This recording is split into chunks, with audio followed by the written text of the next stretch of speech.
rowing every day, non-stop in pairs for up to 2 months, your body's going to become massively fatigued. The wear and tear on your body, there's sores, there's lack of sleep. You obviously only have limited food on the boat. We'll have to sort of ration food and how much we eat. And on top of all of that, there's just sheer exhaustion.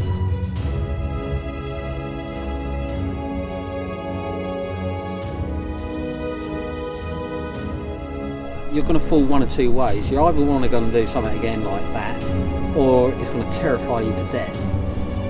I personally fall into the camp that 3,000 miles, anything can happen, and anything will probably happen.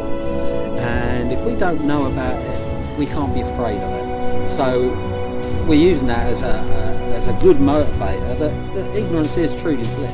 Okay, so we're set off on December the 15th from La Gomera in the Canary Islands, and we'll be rowing 3,000 miles thereabouts to Antigua. It's unrelenting. The boat never stops moving. For 7 weeks we will be up, down, sideways. There's sea life, there's whales, there's sharks, that sort of thing.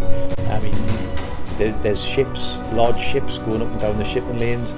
I suppose you would have to say the biggest risk is the weather.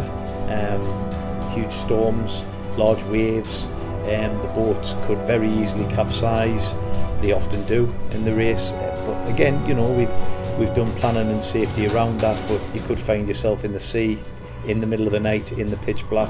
As you can see, it's a little bit choppy today, which is brilliant, good training, and there's lots of very large boats that we're playing there. Obviously I've had to do a lot of training, and you do get a lot of sores and skin, you lose skin doing a lot of rowing, and particularly hands. I've got really sort of blistered hands and weathered hands.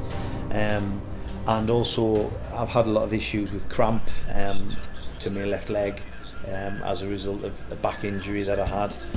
We'd like to raise funds for two great charities, the Alzheimer's Society and St Clair's Hospice.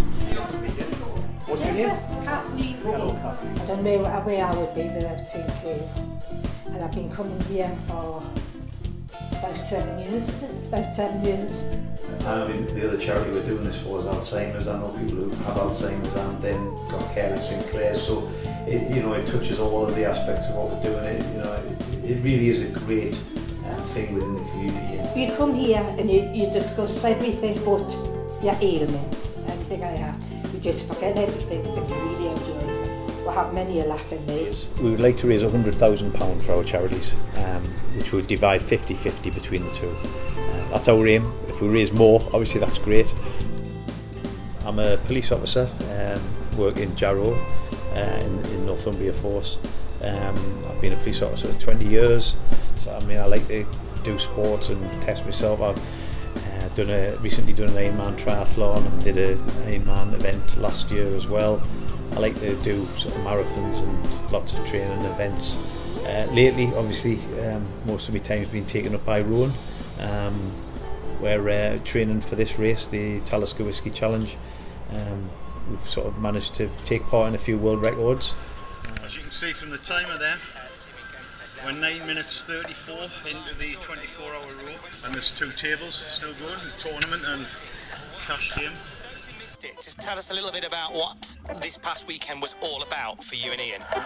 Yeah, so basically Ian's bedding and myself, Ian's a good friend of mine who I met doing the Ironman events, and we decided to go for the continual rowing world record on a Concept 2 rowing machine, and in a nutshell that means that the flywheel can't stop. We have to keep it moving for the entire duration, and the old record was 30 hours, so this weekend we did it for 30 hours and 30 minutes.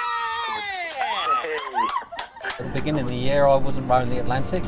Halfway through the year I'm in a team that is going to row the Atlantic. It's bizarre, but that's the way life goes.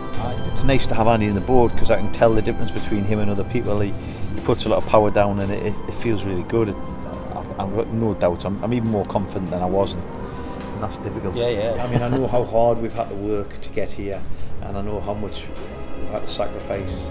2 years worth of holidays, work I've had to lose,